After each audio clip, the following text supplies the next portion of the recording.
Welcome back folks, this is LastKnownMeal and today we're going to be talking about the Witcher 3 Next Gen update, or well more specifically about patch 404, which has been released on all platforms including Nintendo Switch.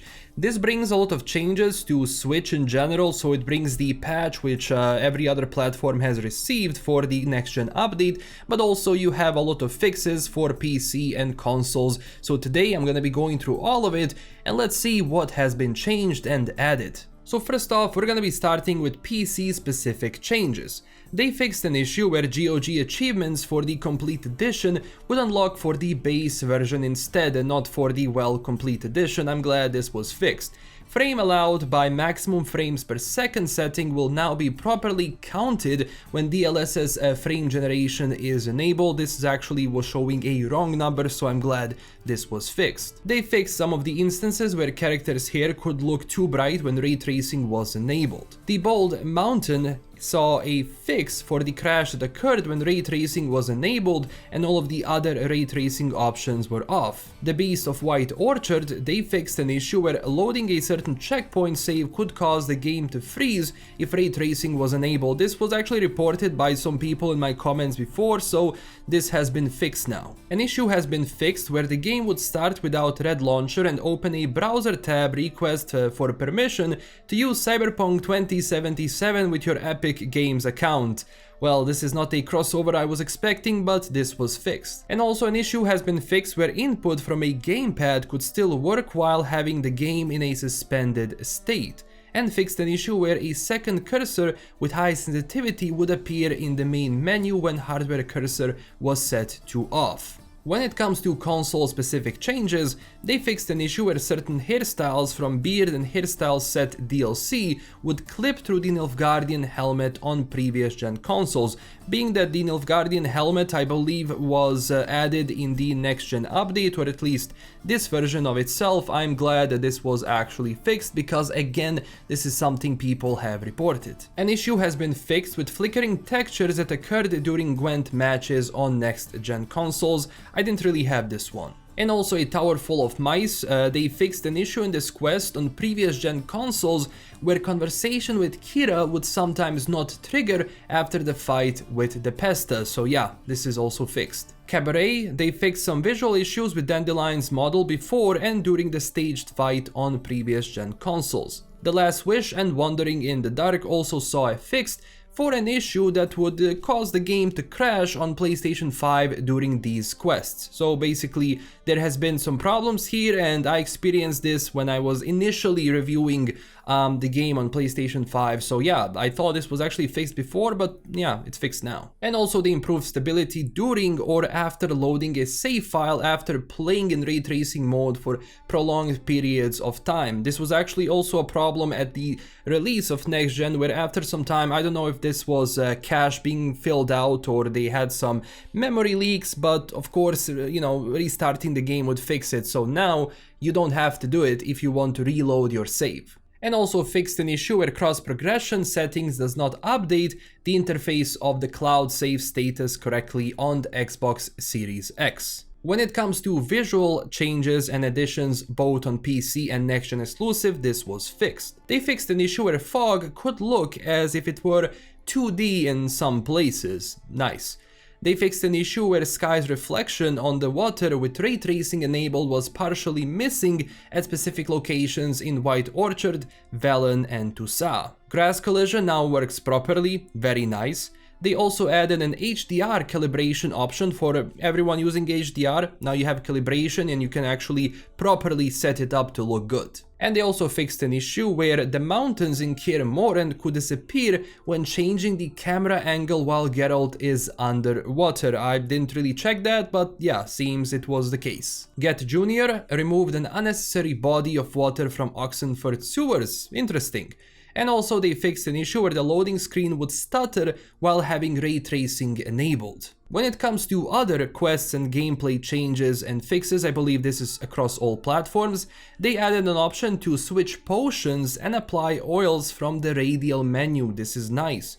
They fixed an issue where Geralt's health rapidly depleted when diving, and the final trial, they fixed an issue where leaving the area and coming back could cause Lambert to stand in the water instead of sitting in the boat, blocking progress. This was finally fixed. I had some people telling me they had a problem to actually continue the game with this, so if you were having trouble with Lambert in this stage of the game, well, you can now go check it and hopefully it's going to be fixed. And for the end, the miscellaneous change is that they address some issues with loading saves when using the cross-progression feature on multiple machines with the same GOG account. It was probably not syncing well. Now when it comes to Nintendo Switch, so Nintendo Switch is finally getting a lot of changes and appearances and new additions that basically it was received on PC and next-gen consoles. So they said here, first off, they added a cross-progression feature between platforms which replaces the previous save file integration introduced in patch 3.6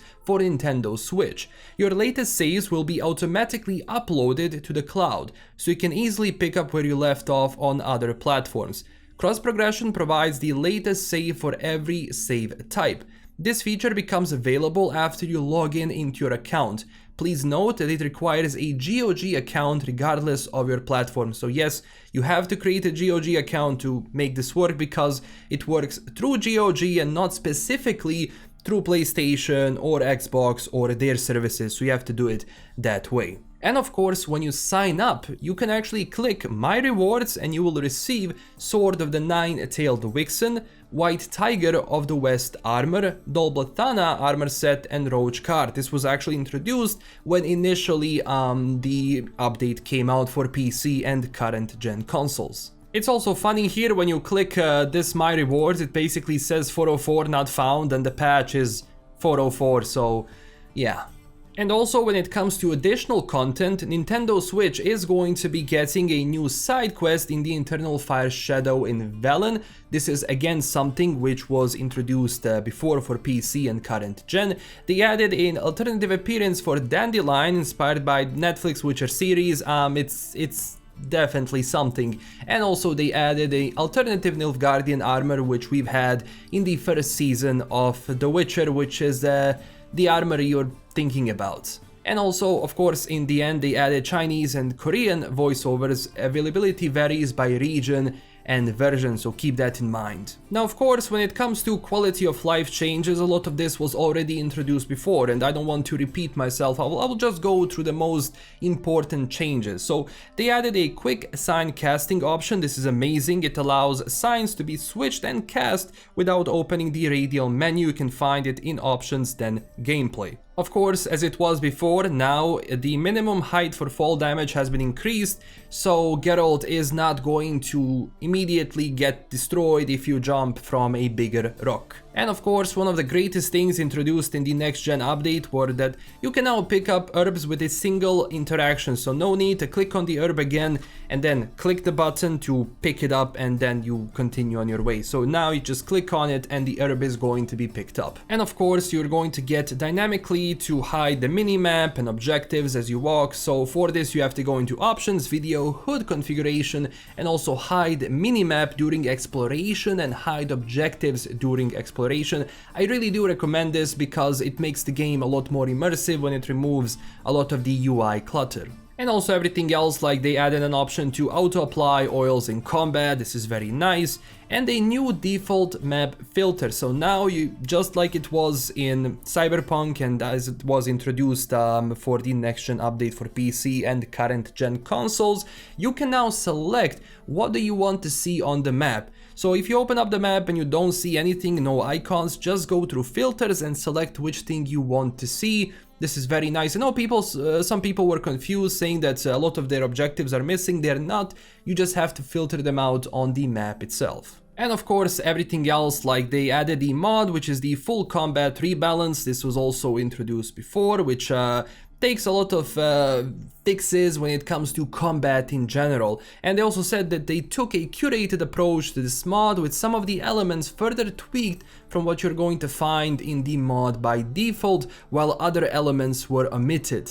And this is probably like one of the biggest stuff that you have for Nintendo Switch. Everything else you can go through the patch notes, because those things are mostly quest related, which we already went through when it came on PC and on next gen, or well, current gen consoles. And in the end they said, please note, these are only the most notable changes and additions to the game. The patch contains other fixes that did not make it into the list. Now when it comes to frame rate, when it comes to general performance of the game, like, I'm gonna be honest, like when it comes to that, it's pretty much as it was with previous patch and previous two patches. Like I said, the game for me, while I was in reviewing process, it was doing well. When the first patch came out, the big one, that's when it kinda broke the game for me a lot, but after, you know, a few patches this has been fixed. So right now the frame rate in this game, in the current gen, is alright. I mean, it's not the greatest, it definitely requires a little bit more optimization if you ask me, but I mean, yeah, so far this is mostly when it comes to quests and other quality of life changes. It's not really that they address the overall performance too much, so the overall frame rate, as I can see from my gameplay, was pretty much the same. So for you, it's probably going to be the same. If it was good, it's going to be good. If you had issues with frame rate, then that's not going to change all that much.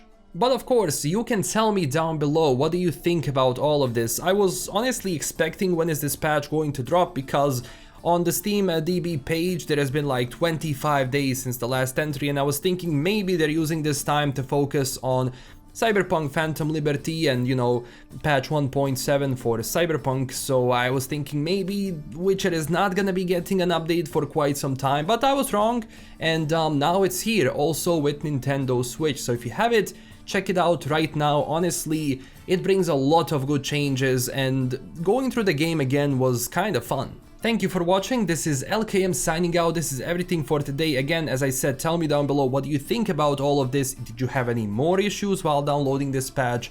For me on GOG it was 2.5 gigabytes. I'm pretty sure on consoles and on Nintendo Switch it's going to be a bit bigger. If you enjoyed this video, don't forget to smash that like and subscribe button for more, and also check us out on Twitter and Discord, and huge thanks to my current Patreon supporters. This is LKM signing out, stay classy everyone, and I will see you very soon with a new video. Bye bye.